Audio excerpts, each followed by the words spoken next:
Hey, what's up? Siri Emerald here, and this will be an unboxing of the Hot Toys MMS 329, Sideshow 902814, Iron Man, Avengers Mark VII, Sub-Zero. Let's get it out of the box. All right, so this box is pretty cool. It's got a big zero, first off, right in the middle, and that's raised up out of the box, and it says Iron Man Sub-Zero version, Mark VII, Project Sub-Zero with, I don't know, Mitsubishi symbol there, triple diamonds. And it says 1/6 scale collectible figure, Sideshow exclusive, Marvel Avengers, Movie Master Series, Hot Toys. So all these little shapes are cut into this. There's actually a line differentiating them between each other. Some of them are shiny, most of them are not, just regular cardboard style cut. And there appears to be like two different colors of white on there, but that's definitely white. I'm not sure if it's showing up like that on here, but that's definitely white. On this side of the box it says same thing, Iron Man Mark VII Sub-Zero Project. 1/6 scale collectible figure. This side, exact same thing. On the back of the box, we have a lot of information about it, including a warning about it being an adult collectible for ages 15 and up, not for ages 5 and under. There's choking hazard, lots of small parts. And on the top of the box, there's absolutely nothing. And on the bottom of the box, there's absolutely nothing. And it's a sleeve box. So we'll slide this off. Now, this is pretty cool. It's like it's cracked open, like maybe cracked open ice. So we have the same shapes, but it's all just one color here and not shiny or bold. And the lines are still there, but they're now like glazed on top of it instead of being cut into it. And so there's a little piece of Velcro here, keeps that shut together. And that opens up and you have this carbon fiber design here and on the inside too, showing off the figure there. So let's look at this box some more. On this side it has a 0, and that's not just cut in. That's not cut into the box. That's actually a picture of it there. And on the back we have the names of all the people responsible for this figure. So this is literally the Iron Man Mark VII, 100% completely the Iron Man Mark VII. No difference whatsoever in the figure itself, just a paint scheme. And no, this is not a screen scene armor. So this is literally what people would call a repaint. It was created to go in conjunction with a clothing manufacturer or a clothing company called Chocoolate in Hong Kong for their 10th anniversary. And so they had the white chocolate. They had the chocolate version they came out with about 18 months ago, which was the blackish, or the one that became the stealth for everybody else. And so this is the white chocolate version here. Now we get this diamond shaped base that we have had before, and normally it's cardboard in here, but this is plastic. That's a hard plastic, and it's shiny and reflective. It looks like it might light up, but there's no light up option on it. And there it says Avengers Mark VII Sub-Zero version, but it's pretty cool. I like how it's very reflective and it's made out of the plastic instead of the cardboard like the other ones are.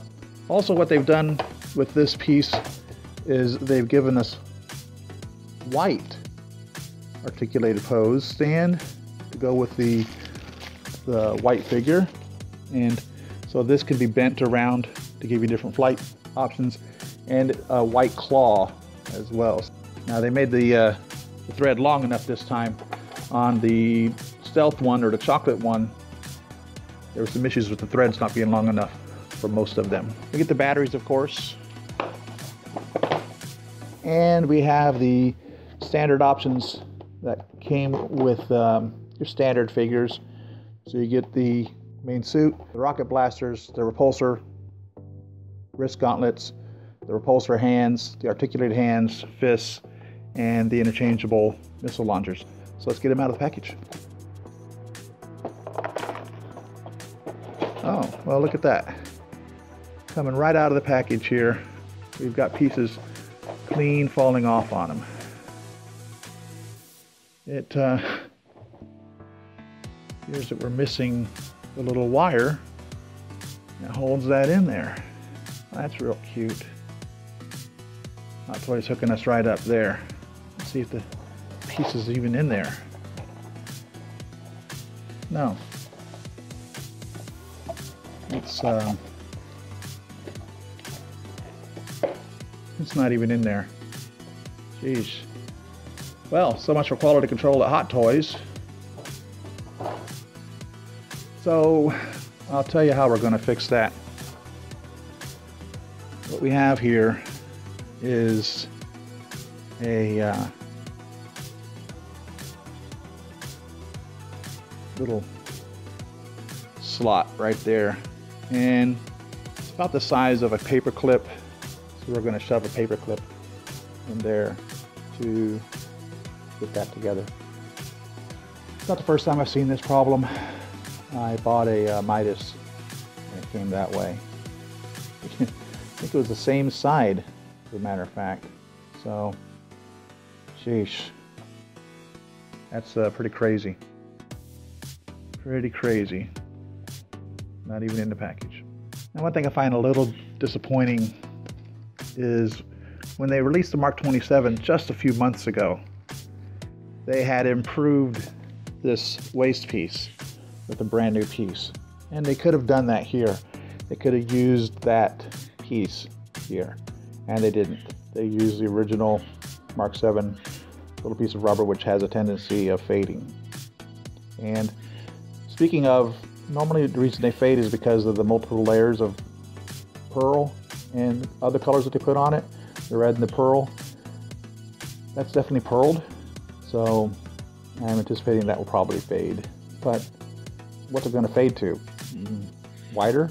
You get the interchangeable rocket or missile launchers here, which are pretty cool. On the back here you have the Avengers logo on one side and a Stark logo on the other. And here's his little interchangeable rocket or missile that goes on the forearm. And each joint on this articulated hand is a little different color. So you kind of have the white and the gray. The gray is kind of a putty color, but it's multiple shades of white, I would say. So you have a glossy or pearlized white, and then the gray. And this hand is articulated, so you have the thumb that can be moved about, and each of the fingers can be moved about, so you can get different poses in the hand as you wish. I wasn't sure exactly which lighting would look best on him, so here's different lightings. Here's one form of lighting here, and here's another form of lighting on him right here. And I have this lighting on him right here. So I'm not exactly sure which lighting looks the best. So here he is out of the package with his busted little piece. I'll show you how I'm going to fix that. Alright, so we've got there's multiple sizes of paper clips.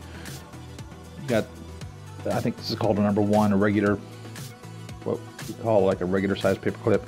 This is a little bit thicker paper clip, and you're going to want to use the thicker one, or any wire that's about that thickness. And simply what we're going to do is we're going to put this in here where that belongs, and we're going to trim it. So you can mark it however you wish to mark it. I'm just going to put it in there, mark it with my thumb, and then I'm going to cut it with a pair of snips here. And it's okay to come in a little closer. I mean, you got plenty of room there from where the end is, and the snips have a little, wire cutters have a little indent in there where it's actually going to cut it at. So if I just put my snips right there where my thumb was and cut it, that should be fine.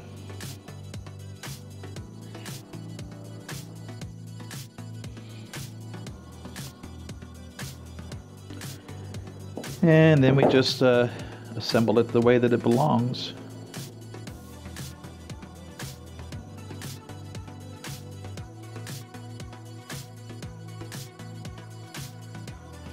Once you get it all together with the little paper clip, you want to close the hole up, and you can do that with adhesives. You can do it with super glue, but super glue has a tendency to mess up the finish. Elmer's glue or regular school glue or wood glue dries clear, and it can be removed if you ever need to remove that type of a glue, and it'll fill a little bond, because that's all you want to do is just fill that in. And that little paper clip is right in there now.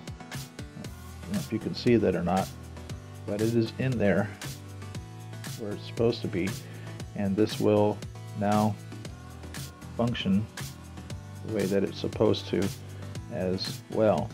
And as long as I'm holding it like this, that little clip isn't going to fall out. So I'm just going to put a little Elmer's glue, little white school glue right in there. Purpose of only plugging that up.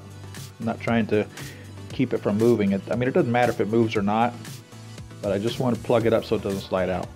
And that's how you repair that when Hot Toys decides not to put it in there. And that little piece was not in my box at all. So it wasn't like it fell out in transit. It fell out during the assembly process when they put it into the box. So I don't know what to say about that.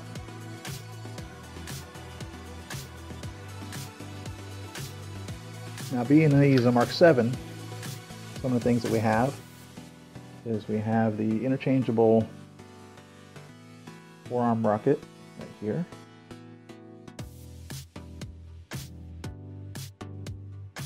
Which you just pull off, and then you place the other one on it. It fits on here like such.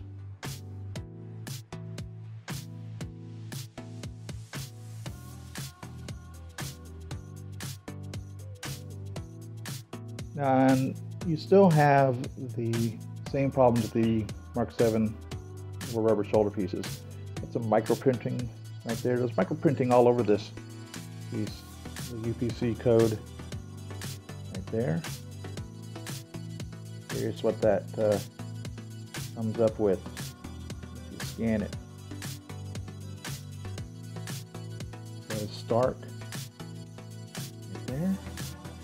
Over here we have Project Sub-Zero. Down here on his little half flat.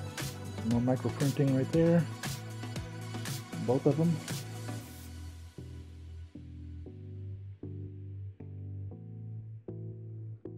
Micro printing on the thigh here. On both thighs, same places. So the nice thing is this can be replaced with the missile one.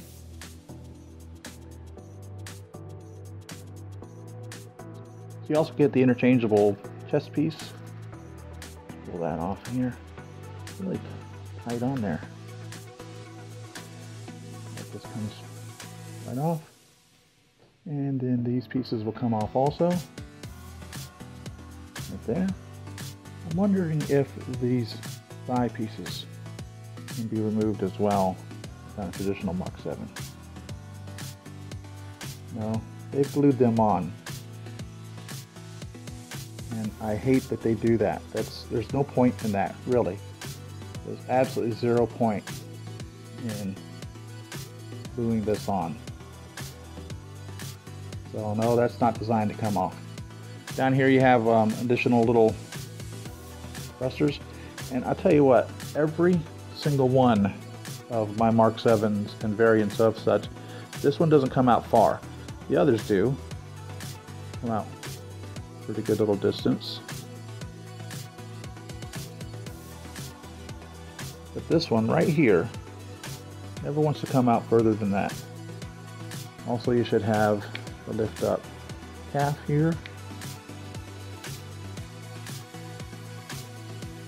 And it's kind of a bluish under there this time. They didn't paint the little wires. Sometimes they paint the wires. They didn't paint the wires this time. And of course you have all the little air brakes here. You've got the little ones, and then you have the next ones. Oops. Right there, and then you have the last ones right there.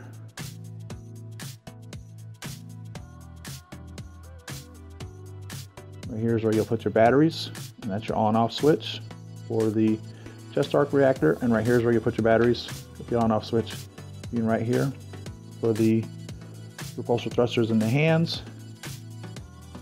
And right under here where you'll put your batteries for the light up eyes with the on-off switch right there.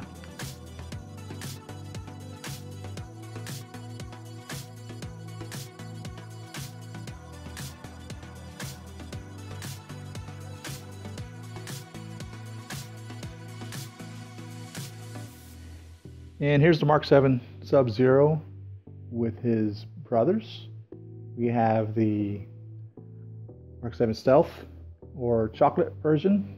We have the original Mark 21 Midas with a custom Robert Downey Jr. head. We have the Mark VII back here. We have the Mark 21 Chrome Midas. In the back we have a Mark VII that's been customized with some holographic pieces. We have the Mark IX with a custom head sculpt on it.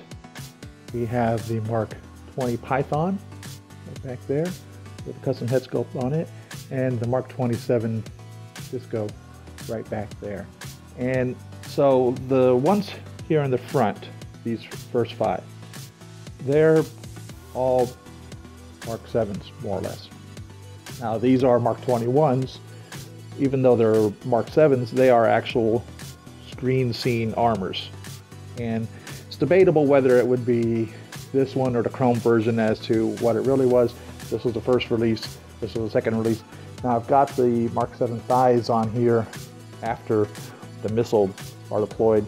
That's changed them out, I thought it looked better, and I removed the little chest pieces on that Mark 21. I like how that's displayed like that.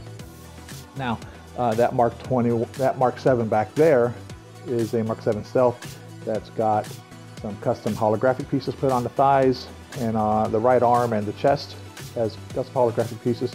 And I used the Mark 20 Python shoulder mounts on it with a Mark 20 Python face mask on the Mark 7 head sculpt. I thought that looked nice. And the Mark 9 back there is standard Mark 9, which is a Mark 7 and a Mark 17.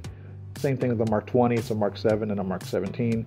And then the Mark 27 Disco is a Mark 7 and a Mark 40 with the Mark 22 Hot Rod or the Iron Patriot or the War Machine head sculpt on it. Or actually, you know, the Mark 9 and the Mark 20, they have the Mark 33 head sculpts on them. Those are from the Silver Centurion, the heads are on that. So there's the whole run of it. Now, these are authentic repaints. So whenever somebody says, you know, that's a repaint, it's really not a repaint. Those are Marvel created armors. These were not in the movies, they're not screen seam.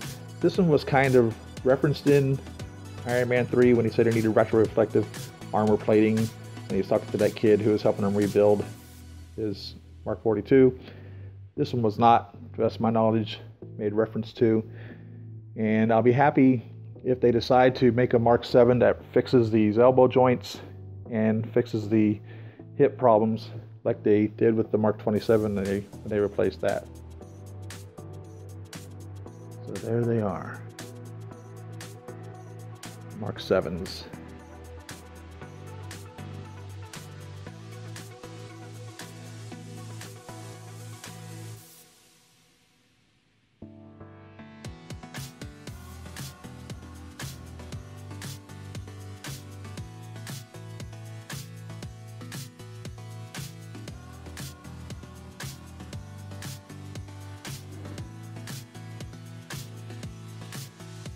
What? You did not see that coming? And yes, the figures are interchangeable, so you can mix and match just like Quicksilver has done here. Make your own piano version change them out as much as you want, and have fun with it. That's the whole idea of collecting these, is having fun with your figures. So thanks for watching, everyone. Leave your comments in the section below. Tell me what you think of this figure. Will you be adding it to your collection? Follow me on Facebook at Siri Emerald and Twitter at Siri Emerald. Follow me on Pinterest and Instagram. Subscribe to me on Patreon. If you like this video, click the thumbs up button. You'll find that right down here in the lower right hand corner. To be notified of when I make new videos, click the subscribe button to be a subscriber of mine. To see more of my videos, you're going to want to click one of these right over here on this side. And thanks again for watching, everyone. See you on the next video. Happy collecting.